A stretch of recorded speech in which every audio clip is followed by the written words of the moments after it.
Saudi Arabia is going to invest $50 billion in Africa. Let's discuss. So, Saudi Arabia just recently concluded its first ever Saudi Africa Summit. And this is a continuation in a series of conferences and summits and functions that have been targeting African leaders and African countries. You saw the US Africa Leaders Summit, the Russia Africa Summit, the China Africa Summit, and you're seeing so many different conferences and functions that are tailored towards courting the influence and the attention of African leaders.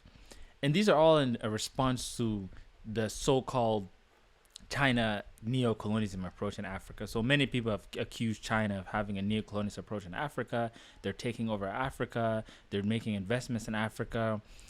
They have a lot of holdings and they have a lot of influence over African leaders. So how do we counter that? So you have different countries around the world. I mean, mainly United States, Russia, China, India. India recently, the Prime Minister of India, Prime Minister Modi, pushed for the African Union to have a permanent seat at the G20. And so this was successful. So now the African Union has a permanent seat at the G20. So Saudi Arabia, since the crowning of Mohammed bin Salman, has been looking to expand its influence and expand its sphere of influence beyond the Middle East. And so this conference is a first step in that. So the two priorities for Saudi Arabia is to expand its influence beyond the Middle East, cement itself as a global political player, but then also diversify its economy from its unhealthy reliance on oil. And I say unhealthy reliance because even the Saudis themselves have realized that they're victims of the marsupial oil prices. The oscillation in the oil market has affected them. So they have a sovereign wealth fund worth almost $500 billion. This wealth fund is a fund that they can use to make investments across the world. And one of their target markets is Africa. So we're going to discuss this.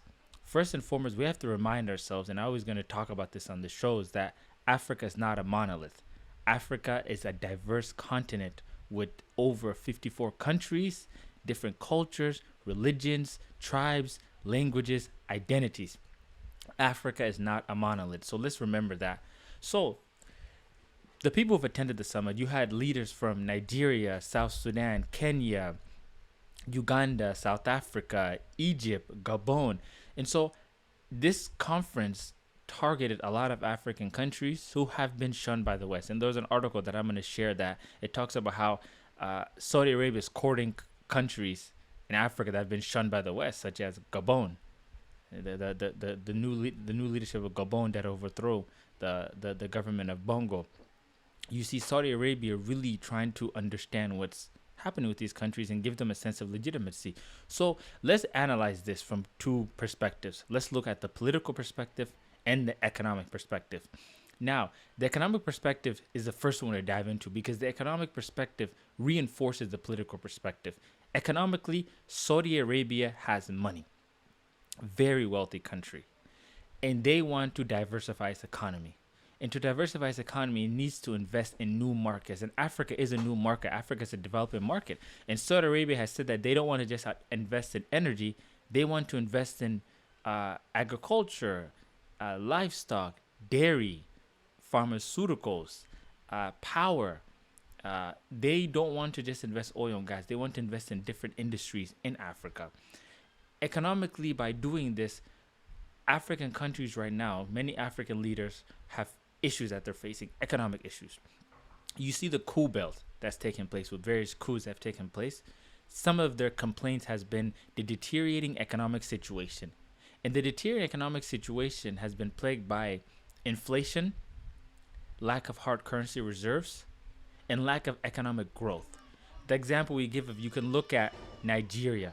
Nigeria is a country that's recently just liberated. Nigeria recently just elected a new president, Bola Ahmed Tinubu.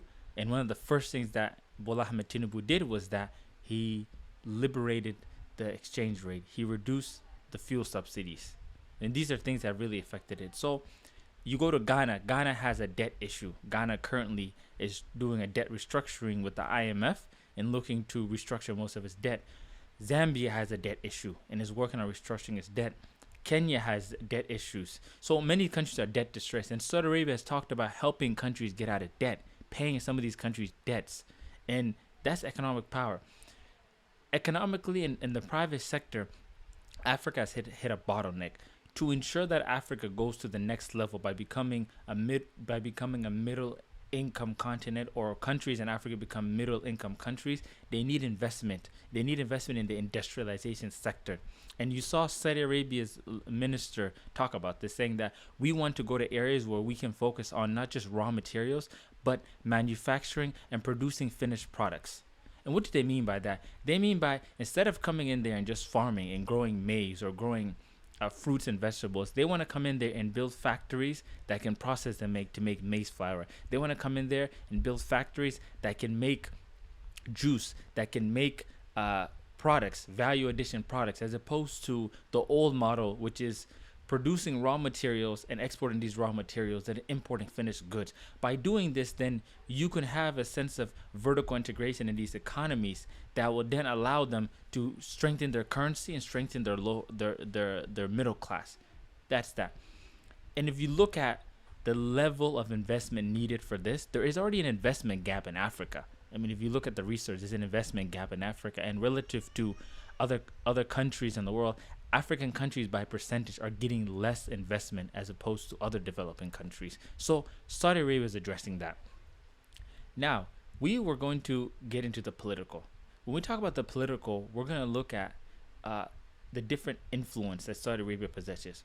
Already, Saudi Arabia has a way into Africa, and this is through the Arab League and through Islam. Saudi Arabia is in the Arab League. It's a leader in the Arab League, and many African countries are in the Arab League. Countries like Egypt, Sudan, Libya, Morocco, Tunisia, Algeria, these are countries who are in the Arab League. Saudi Arabia also has a relationship with countries that are Arab-speaking countries. You have a lot of countries in Africa who Arab is their official language, or one of their official languages. And then you have Islam. Every year you see Saudi Arabia receiving tens of thousands of Africans to Mecca for the pilgrimage, and these are coming from African countries. So Saudi Arabia is seen as a reliable partner by some of these African countries. They're seen as a country that they can work with, and they come with the angle that we are not paternalistic. We don't espouse neo-colonialism, and also we want to work with you as partners because we understand your history and we understand what you're going through. So if you look at what they want to do, so here's some of the things that politically has been happening in Africa. You're seeing a lot of countries having coups, having legitimacy issues, where the West has questioned their legitimacy and the West has basically put them as pariah states. Many African administrations want funding to revive their struggling economies. And that's political. When you get funding to develop your economy, it gives you more power and it gives you more revenue and it gives you more legitimacy. So if you're a leader and your economy is struggling, but you're able to get billions of dollars to help you revive your economy, you're going to create jobs, you're going to create opportunities, and you're going to create more revenue for your country. Politically, African leaders have been shunned by the West. You see this happening more and more. America's sanctions regime has turned off a lot of African leaders. So a lot of African leaders are turning to East. Saudi Arabia can play a role in mediating a relationship between the United States, which is one of its strongest allies, and African countries. Saudi Arabia in the Middle East is America's strongest allies after Israel. I would say Saudi Arabia is America's strongest ally in the Arab and Islamic world. By far, they wield a lot of political influence and they wield a lot of strong relationships in the United States that they can leverage to help some of these African countries with their issues with the United States. And that they can become a conduit for them. And finally, you can look at the influence that Saudi Arabia will get by investing in these African countries. When you invest in somebody's country, when you help pay off their debts, when you fund infrastructure projects and big developmental projects, you get a lot of political influence in return. And this political influence they can leverage on the global stage. This political influence they can leverage when it comes to voting on the United Nations General Assembly. This can come when it comes to global political events, and you saw that recently at the summit. Saudi Arabia called on all African leaders to call for a ceasefire in Gaza. That's one thing. So, in conclusion, let's discuss: is this the right way? Is this fair? Is this neo-colonialism? Well, I have the opinion that African countries should work with who serves their interests. And we need to take out of our mind that we should work with the West or we should work with the East. You should work with who serves your interest. Africa is not a monolith. Certain countries have relationships with other countries. Countries in Africa, such as Kenya and Ghana, have stronger relationships with the West than countries like South Sudan or Uganda. Some countries have very strong relationships with China. Some countries have investment coming from China, like Guinea Conakry. Guinea Conakry right now is getting investment from China to build a mine, one of its largest mines.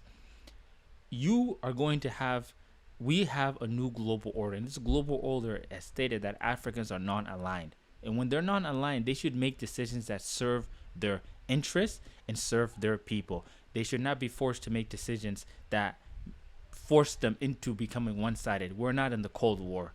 And these are independent sovereign states that have a right to work with who they want to work with. And I believe that African countries should prioritize securing investments for developmental projects, securing investment to fight food insecurity, securing investment to get support for strengthening the middle class, lifting people out of poverty, and creating jobs. That's what I think. So, share your thoughts, like and subscribe, and thank you for joining us.